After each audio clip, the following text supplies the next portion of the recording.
പിതാവിൻ്റെയും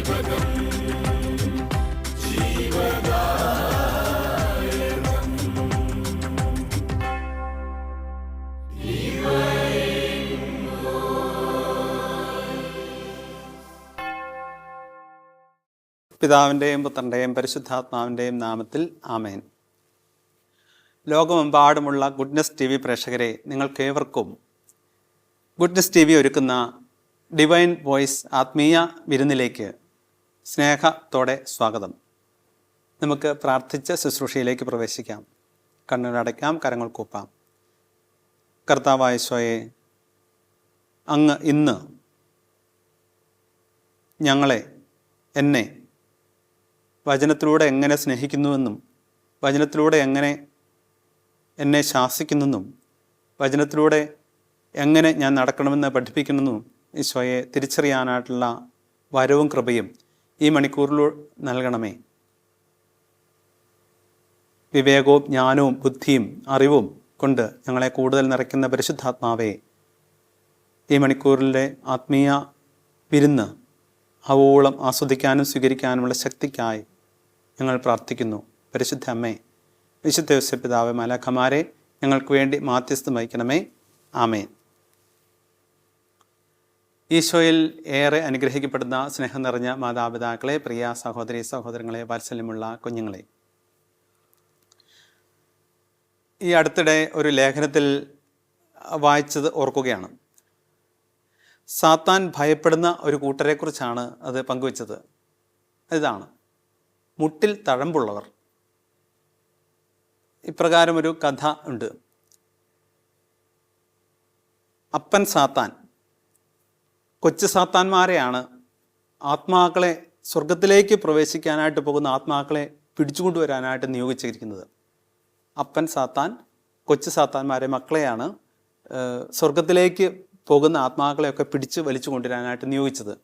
അപ്പോൾ ഇവരിങ്ങനെ സ്വർഗത്തിലേക്ക് പ്രവേശിക്കാനായിട്ട് പോകുന്ന ആത്മാക്കളെ അവരുടെ പഴയകാല ചരിത്രത്തിൽ നെഗറ്റീവ്സ് ഉള്ള, അല്ലെങ്കിൽ തിന്മകളുള്ള, പഴയകാല ജീവിതത്തിൽ തിന്മകളുള്ള ആത്മാക്കളെയൊക്കെ കാലെ പിടിച്ച് വലിച്ചു കൊണ്ടുവരാനായിട്ട് ഇങ്ങനെ കാതോർത്ത് നിൽക്കുകയാണ്, ശ്രദ്ധയോടെ നിൽക്കുകയാണ് സ്വർഗത്തിൻ്റെ കവാടത്തിൽ കുട്ടി സാത്താന്മാർ. അപ്പം ഇങ്ങനെ നിൽക്കുന്ന സന്ദർഭത്തിൽ ഒരു ദിവസം ഇവർ നോക്കിയിട്ടൊന്നും ഒരു മനുഷ്യനെയും കിട്ടുന്നില്ല വലിച്ചു കൊണ്ടുവരാനായിട്ട്. അവരുടെ പഴയ ജീവിതത്തിലെ പാപമേഖലകളെയെല്ലാം കണ്ടെത്തി പിടിച്ചു വലിക്കാനായിട്ട് നോക്കിയിട്ട് കിട്ടുന്നില്ല. മാത്രമല്ല, അവരെല്ലാം തങ്ങൾക്ക് വശീകരിക്കാനായിട്ട് സാധിക്കുന്ന രീതിയിലേക്ക് നോക്കുമ്പോൾ ഒന്നും അതിൽ വീഴുന്നുമില്ല.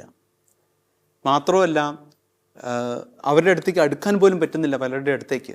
ഇവർക്ക്, ഈ കുട്ടി സാത്താന്മാർക്ക്, ഈ സ്വർഗത്തിലേക്ക് പ്രവേശിക്കുന്ന ആത്മാക്കളുടെ അടുത്തേക്ക് അടുക്കാൻ പോലും ആകുന്നില്ല. അപ്പോൾ ഇങ്ങനെ അസ്വസ്ഥരായിട്ട് ഏറെ നേരം, ആ ദിവസത്തിൻ്റെ ഏറെ നേരം ചിലവഴിച്ച ഇവർക്ക് ഒന്നിനെയും കിട്ടാത്തത് കൊണ്ട് അസ്വസ്ഥരായിട്ട് ഇവർ അപ്പൻ സാത്താൻ്റെ അടുത്ത് വരുവാണ്. അപ്പൻ സാത്താൻ്റെ അടുത്ത് വന്നിട്ട് ഇവർ അവരുടെ സങ്കടം ബോധിപ്പിക്കുക. അപ്പോൾ എന്തുകൊണ്ടാണ് നിങ്ങൾക്ക് സാധിക്കാത്തതെന്ന് സാത്താൻ കൊച്ചു സാത്താന്മാരോട്, അല്ലെങ്കിൽ മക്കൾ സാത്താന്മാരോട് ചോദിക്കുമ്പോൾ അവർ പറഞ്ഞതാണ്, ഞങ്ങൾ നോക്കുന്നതേ കാണുന്നത് ഇവരുടെ എല്ലാ മുട്ടുകളിലുള്ള വലിയ തഴമ്പാണ്. ഇവരുടെ എല്ലാ മുട്ടുകളിൽ നിൽക്കുന്ന വലിയ തഴമ്പാണ് ഞങ്ങൾ കാണുന്നത്, അതുകൊണ്ട് ഞങ്ങൾക്ക് അടുക്കാൻ പോലും പറ്റുന്നില്ല എന്നവർ പറയാണ്. കാര്യം കഥയാണെങ്കിലും പ്രിയമുള്ളവരെ, അതിൻ്റെ അകത്ത് യാഥാർത്ഥ്യമുണ്ട്. പച്ച യാഥാർത്ഥ്യമുള്ള കാര്യമാണത്. തഴമ്പുള്ളവരെ സാത്താൻ ഭയക്കും. മുട്ടിൽ, എവിടെയെങ്കിലുമല്ല, മുട്ടിൽ തഴമ്പുള്ള, കാൽമുട്ടിൽ തഴമ്പുള്ളവരെ സാത്താൻ ഭയക്കും. ഇതൊരു ആയുധമാണ്. വചനം ആയുധമാണെന്ന് നമുക്കറിയാം. ജപമാല ആയുധമാണെന്ന് നമുക്ക് പഠിച്ചിട്ടുണ്ട്.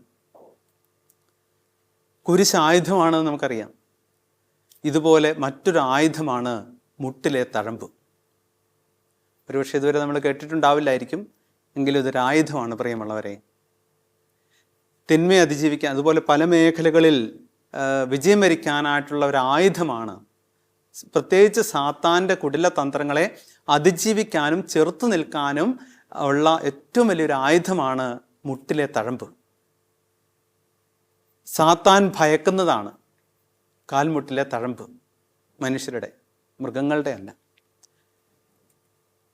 സാത്താൻ അടുക്കാനാവില്ല, തടുക്കാനുമാവില്ല മുട്ടിൽ തഴമ്പുള്ള മനുഷ്യരെ. ഉദാഹരണങ്ങളുണ്ട്. അതിലുപരി നമ്മൾക്ക് കുറച്ച് കാര്യങ്ങൾ മനസ്സിലാക്കി പോകുന്നത് നല്ലതായിരിക്കും എന്ന് വിചാരിക്കുകയാണ്. ഒരിക്കൽ ഒരു അപ്പാപ്പൻ്റെ അടുത്ത് കൊച്ചുകുട്ടി ചോദിക്കുകയാണ്. അപ്പാപ്പൻ്റെ കാലിലെ തഴമ്പ് കണ്ടിട്ട് കൊച്ചുകുട്ടി ചോദിക്കുകയാണ്, മകൻ്റെ മകൻ ചോദിക്കുകയാണ്, ഇപ്പം ഇതെന്താ ഇങ്ങനെ കാൽമുട്ടി എന്താ ഇങ്ങനെ ഇരിക്കുന്നത്? അപ്പോൾ അപ്പാപ്പൻ കൊച്ചുമോനോട് പറഞ്ഞു കൊടുക്കുക, മോനെ, പ്രാർത്ഥിക്കുമ്പോൾ വീട്ടിൽ സന്ധ്യാപ്രാർത്ഥനയ്ക്കുള്ള സമയത്ത് ഇരിക്കാനുള്ള പ്രലോഭനത്തെ അതിജീവിച്ചതിൻ്റെ ഫലമാണ് മോനെ ഇത്. അവനൊന്നും മനസ്സിലായില്ല. സന്ധ്യാപ്രാർത്ഥനയുടെ സമയത്ത് ഇരിക്കാനുള്ള പ്രലോഭനത്തെ അതിജീവിച്ചതിൻ്റെ ഫലമാണ് മകനെ ഈ തഴമ്പ് എന്ന് ഈ വല്യപ്പൻ കൊച്ചുമകനോട് പറഞ്ഞത് ഓർക്കുക. എത്രയോ അർത്ഥവത്തായിട്ടുള്ള ആത്മീയതയുടെ ബലം നിറഞ്ഞ ഒരു വാചകമാണ്. അച്ഛനെ ഒത്തിരി സ്വാധീനിച്ചിട്ടുള്ള ഒരു വാക്കാണ്, ഒരു അപ്പൻ്റെ വാക്കുകളാണ്. നമ്മളൊന്നും ഹൃദയത്തിലൊന്ന് സ്വാംശീകരിച്ചെടുക്കുന്നത് നല്ലതായിരിക്കും എന്ന് വിചാരിക്കുകയാണ് ഈ അവസരത്തിൽ. മറ്റൊന്നുകൂടി കുട്ടിയോട് അപ്പൻ പറഞ്ഞു. അതിതാണ്, മോൻ്റെ അപ്പന് വേണ്ടി, ഇത് കൊച്ചുമകനാണല്ലോ ചോദിച്ചത്, മോൻ്റെ അപ്പനും അവൻ്റെ സഹോദരങ്ങൾക്കും വേണ്ടിയിട്ട് അവർ ബാല്യത്തിലായിരുന്നപ്പോൾ അവരുടെ സഹോദരങ്ങളിലെയും നല്ല രീതിയിൽ അവർ മക്കൾ വളർന്നു വരാൻ വേണ്ടിയിട്ട് എടുത്ത ത്യാഗത്തിൻ്റെ ഫലമാണ് മോനെ ഈ തഴമ്പ് എന്ന് രണ്ടാമത് പങ്കുവച്ചു. അതിൽ ആദ്യത്താണ് എന്നെ ഒത്തിരി ആകർഷിച്ചത്. അതുകൊണ്ടാണ് ഞാനത് അല്പം സ്ട്രെസ് കൊടുത്ത് നിങ്ങളോടുമായിട്ട് പങ്കുവച്ചത്. പ്രിയമുള്ള രണ്ടാമത്തതിനും അതുപോലെ തന്നെ കാര്യമുള്ളതാണ്. മക്കൾ നല്ല രീതിയിൽ വളരാൻ ദൈവോന്മുഖരായി, ആത്മീയരായി, ഭക്തി, ശ്രദ്ധ, വിശ്വാസം, വിശുദ്ധി ഉള്ളവരായിട്ട് തൻ്റെ മക്കൾ വളർന്നു വരാൻ വേണ്ടിയിട്ട് ഒരു അപ്പൻ എടുത്ത ത്യാഗത്തിൻ്റെ ഫലമാണ് അപ്പൻ്റെ കാൽമുട്ടിലെ തഴമ്പ്.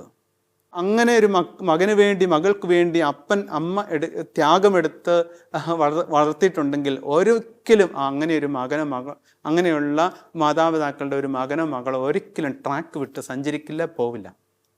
അവരൊന്നും ജീവിതത്തിൽ പ്രിയമുള്ളവരെ പരാജയപ്പെടുകയുമില്ല. അതുകൊണ്ട് സഹനങ്ങളോ കുറവുകളോ ഒന്നും ഉണ്ടാവില്ല എന്നല്ല എൻ്റെ അർത്ഥം, രോഗങ്ങളോ ഒന്നും വരില്ല എന്നല്ല അർത്ഥം.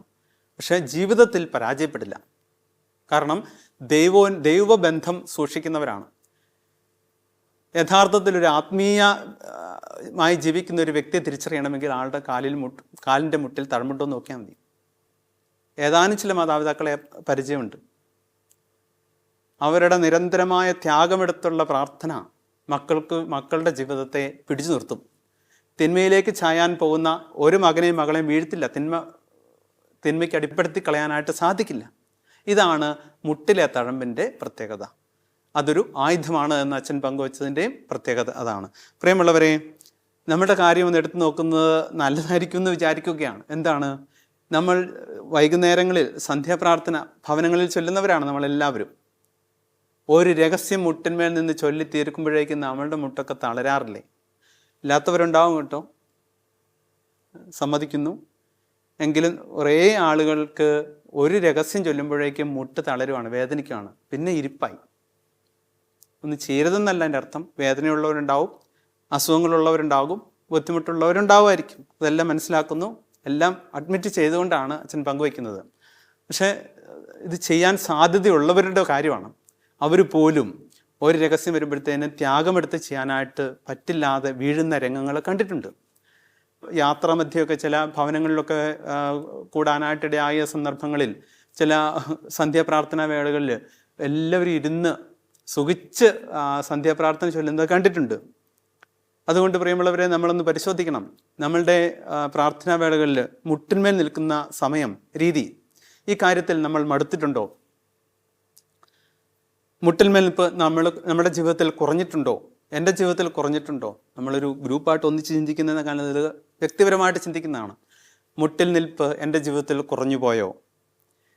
എൻ്റെ ജീവിതത്തിൽ മുട്ടിന്മേൽ നിൽപ്പ് നഷ്ടപ്പെട്ടോ? എൻ്റെ ജീവിതത്തിൽ മുട്ടിന്മേൽ നിൽപ്പ് ഞാൻ ഉപേക്ഷിച്ചോ? മുട്ടിൽ നിന്ന് പ്രാർത്ഥിക്കാനായിട്ടുള്ള സമയം ഞാൻ ഒഴിവാക്കിയോ? മുട്ടിന്മേൽ നിൽപ്പ് ഞാൻ മറന്നോ? മുട്ടിന്മേൽ നിന്ന് ഞാൻ മടുത്തോ? പ്രിയമുള്ളവരെ, ദൈവസന്നിധിയിൽ ഇരുന്ന് പരിശോധിക്കേണ്ട, പുനർവിചിന്തനം ചെയ്യേണ്ട ഒരു കാര്യമാണെന്ന് അച്ഛൻ വിചാരിക്കുകയാണ്. കാലത്തിൻ്റെ മാറ്റത്തിൽ ഭവനങ്ങളിൽ, കുടുംബങ്ങളിൽ, സമൂഹങ്ങളിൽ, പള്ളികളിൽ വലിയ മാറ്റങ്ങൾ വന്നിട്ടുണ്ട്. സുഖപ്രാർത്ഥനയ്ക്കാണ് ഇന്ന് പ്രിയമുള്ളവരെ പലപ്പോഴും പ്രാധാന്യം കൊടുക്കുന്നത് മനുഷ്യൻ. സുഖപ്രാർത്ഥനയ്ക്ക്, പ്രാർത്ഥന പോലും സുഖിച്ചിരുന്ന് പ്രാർത്ഥിക്കാൻ, അത് അപകടമാണ്. അപകടമാണ്. അപകടത്തിലേക്കാണ് പോകും എന്ന് പറഞ്ഞാൽ പ്രാർത്ഥനയ്ക്ക് വേണ്ട ഉത്തരം കിട്ടില്ല എന്നുള്ള ഒരു വശം. പ്രാർത്ഥിച്ചോ എന്ന് ചോദിച്ചാൽ പ്രാർത്ഥിച്ചു എന്ന് പറയാം. ഉത്തരം കിട്ടുമോ എന്ന് ചോദിച്ചു കഴിഞ്ഞാൽ അതിനൊന്നും ഉത്തരം ഉണ്ടാവാൻ വഴിയില്ല. കാരണം എന്താ, ത്യാഗമെടുത്തുള്ള പ്രാർത്ഥനയ്ക്കാണ് ഉത്തരം.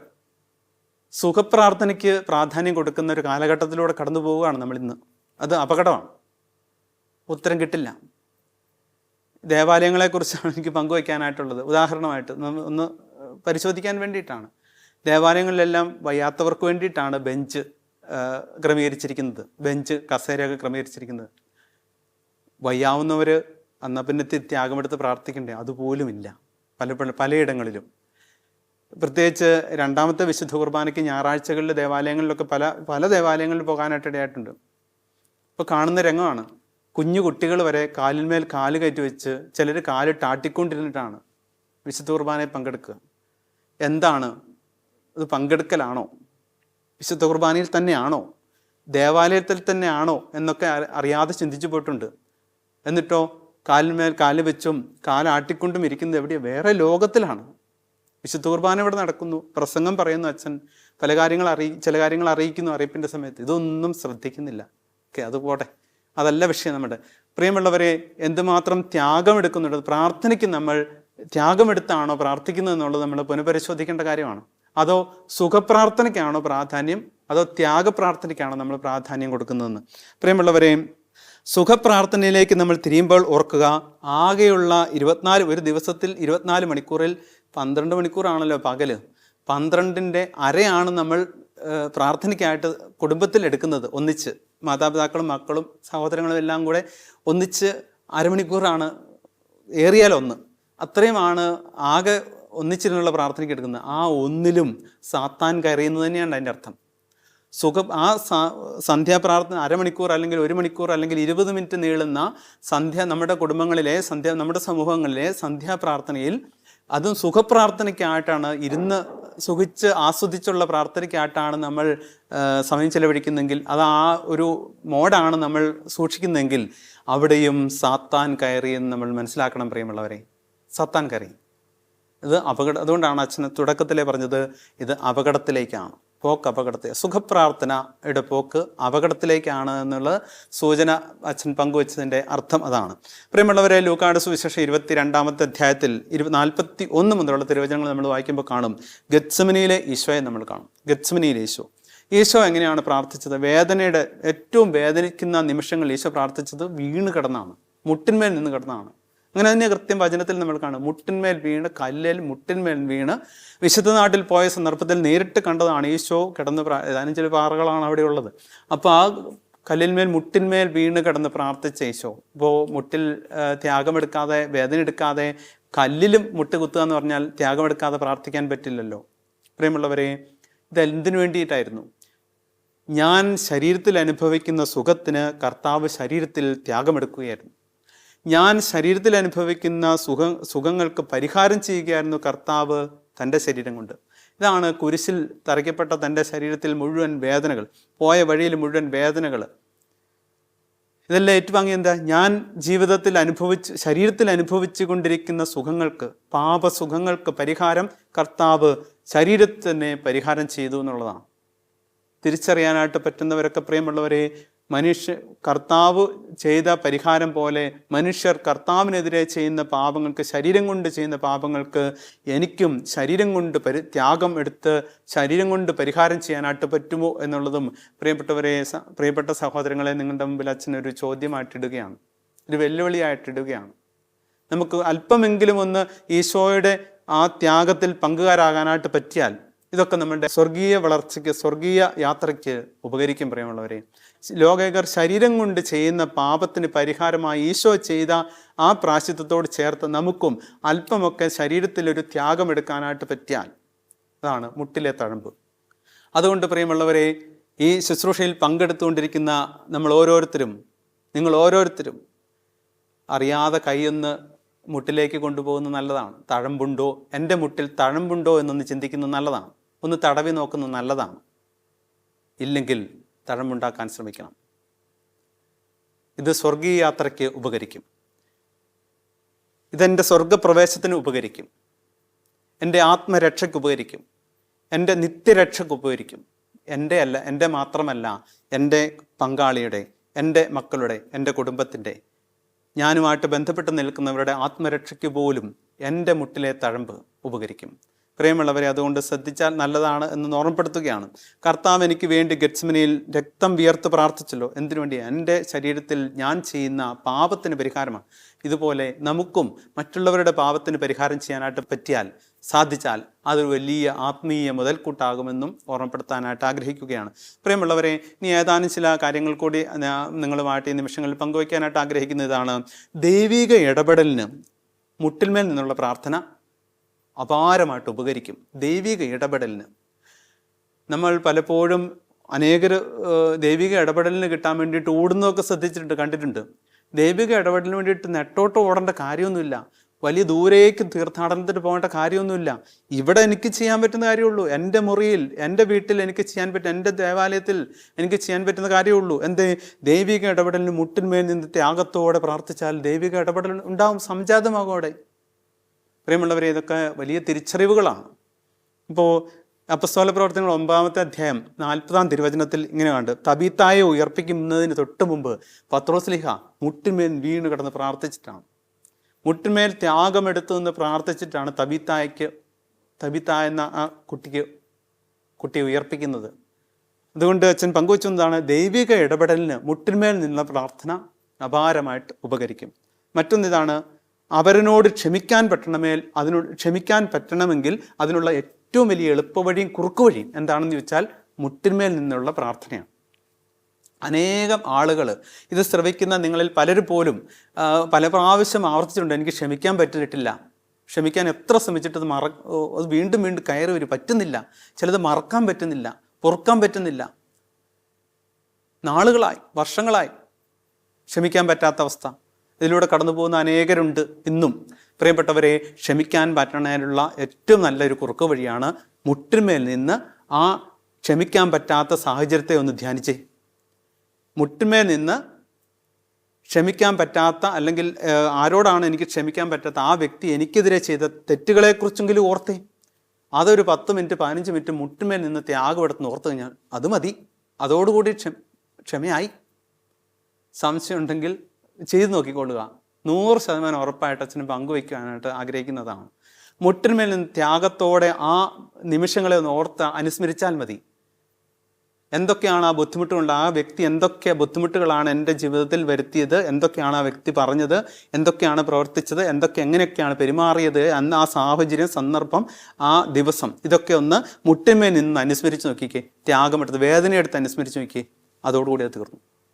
ക്ഷമിക്കാൻ പറ്റും. അതുകൊണ്ട് അപരനോട് ക്ഷമിക്കാനായിട്ടുള്ള ഏറ്റവും എളുപ്പമുള്ള വഴി എന്ന് പറഞ്ഞാൽ മുട്ടിന്മേൽ നിന്ന് അത് അനുസ്മരിച്ചാൽ മതി. പ്രാർത്ഥിക്കണമെന്നില്ല, ഇത് അനുസ്മരിച്ചാൽ മതി. അത് കഴിയുമ്പോൾ അറിയാതെ നമ്മൾ പ്രാർത്ഥിച്ചു പോകും. പ്രിയമുള്ളവരെ, അതാണ്, അറിയാതെ പ്രാർത്ഥിച്ചു പോകും. അപ്പസ്തോല പ്രവർത്തനങ്ങൾ 7-ാമത്തെ അധ്യായം 60-ാമത്തെ തിരുവചനം, സ്തെഫാനോസിനെ കല്ലെറിഞ്ഞു കൊല്ലുമ്പോൾ സ്തെഫാനോസിന് കല്ലെറിഞ്ഞവർക്ക് വേണ്ടി പ്രാർത്ഥിക്കാൻ പറ്റിയത് എന്തുകൊണ്ടാണ്? മുട്ടിന്മേൽ നിന്ന് ത്യാഗമെടുത്ത് മുട്ടിന്മേൽ നിന്നുകൊണ്ടാണ്. കല്ലേറ് കൊള്ളുമ്പോൾ മുട്ടിന്മേലാണ്, അതുകൊണ്ടാണ്. എറിയുന്നവർക്ക് വേണ്ടി പ്രാർത്ഥിക്കാൻ പറ്റുന്ന, നമുക്കെതിരെ ആരെല്ലാം എന്തെല്ലാം തരത്തിലുള്ള വാക്കുകൾ കൊണ്ടുള്ള ഏറെ ഇഷ്ടം പോലെ നമ്മൾ വാങ്ങിച്ചിട്ടുള്ളവരായിരിക്കും ഇത് ശ്രവിക്കുന്ന പലരും. അപ്പോൾ അവർക്ക് വേണ്ടി പ്രാർത്ഥിക്കാനായിട്ട് നമുക്ക് എപ്പോഴും പറ്റിയിട്ടുണ്ടോ? ഏറ് കിട്ടുന്ന സമയത്ത് പ്രാർത്ഥിക്കാൻ പറ്റുമോ? ഇല്ല. എന്തുകൊണ്ടാണ്? കാരണം നമ്മൾ അവരെ നോക്കിക്കൊണ്ട് ശപിച്ചുകൊണ്ടും പഴിച്ചുകൊണ്ടും പരാതിപ്പെട്ടുകൊണ്ടും ചീത്ത പറഞ്ഞുകൊണ്ടും ഇരിക്കുകയാണ്. സ്തെഫാനോസ് ചെയ്തെന്താ? കല്ലേറ് കെട്ടിക്കൊണ്ടിരിക്കുമ്പോൾ മുട്ടിന്മേൽ നിൽക്കുക. ത്യാഗം എടുത്തുകൊണ്ടിരിക്കുമ്പോൾ പ്രാർത്ഥിക്കാനല്ലാതെ തിരിച്ച് ചീത്ത പറയാൻ പറ്റില്ല.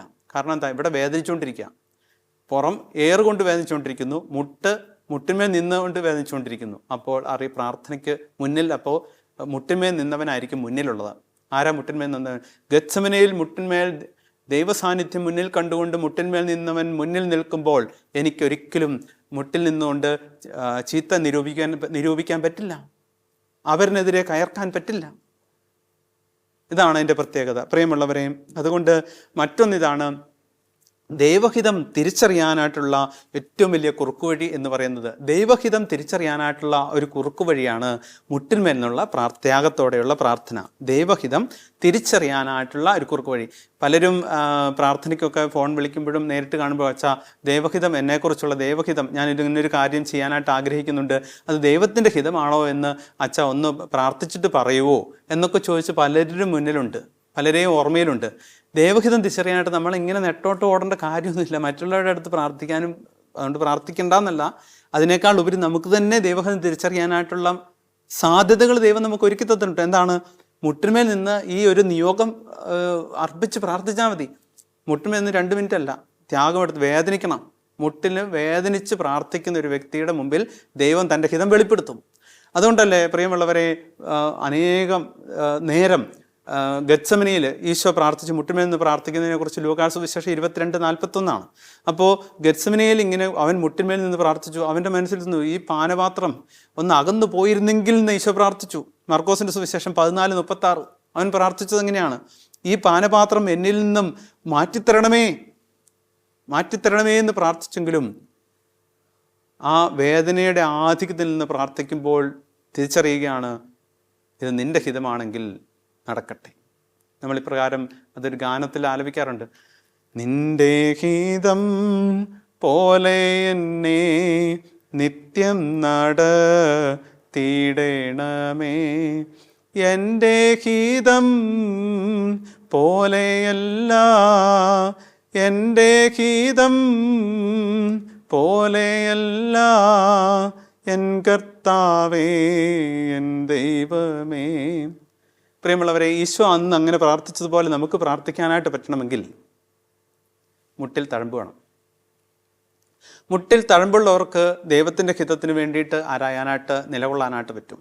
അപ്പോൾ ദൈവഹിതം തിരിച്ചറിയാനുള്ള, അച്ഛൻ പറഞ്ഞു വന്നതാണ്, ദൈവഹിതം തിരിച്ചറിയാനായിട്ടുള്ള ഏറ്റവും നല്ല ഒരു കുറുക്കുവഴിയും എന്താ?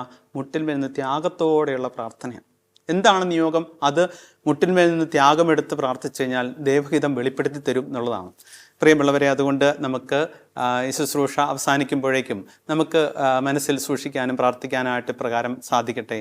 ഈശോയെ, നിൻ്റെ ഹിതം തിരിച്ചറിയാൻ, ഈശോയെ നിന്നെ പോലെ സന്നിധിയിലായിരിക്കാനായിട്ട് എനിക്ക് കൃപ തരണേ. നിൻ്റെ ഹിതം തിരിച്ചറിയാൻ, നിന്നെപ്പോലെ സന്നിധിയിലായിരിക്കാനുള്ള കൃപ തരണേ. അതെങ്ങനെയാണ്? മുട്ടിന്മേൽ നിന്ന് പ്രാർത്ഥിച്ചൂടെയാണ് പിതാവിൻ്റെ ഹിതം തിരിച്ചറിഞ്ഞത് ഈശോ. അതുപോലെ മുട്ടിൽ തഴമ്പ് സൂക്ഷിക്കാൻ, അതെങ്കിലും ഒരു ലക്ഷ്യമാകട്ടെ. ഇനിയെങ്കിലും മുട്ടിൽ തഴമ്പ് സൂക്ഷിക്കാനായിട്ടുള്ള ഒരു ചിന്ത, അത് എന്താ? ത്യാഗമാണ്, പ്രാർത്ഥനയാണ്, ആത്മീയതയാണ്. അതിനുള്ള കൃപയ്ക്കായിട്ട് ഈശോ നമ്മളെ സമർത്ഥമായി അനുഗ്രഹിക്കട്ടെ എന്ന് പ്രത്യേകമായിട്ട് പ്രാർത്ഥിക്കുന്നു. ആമേൻ.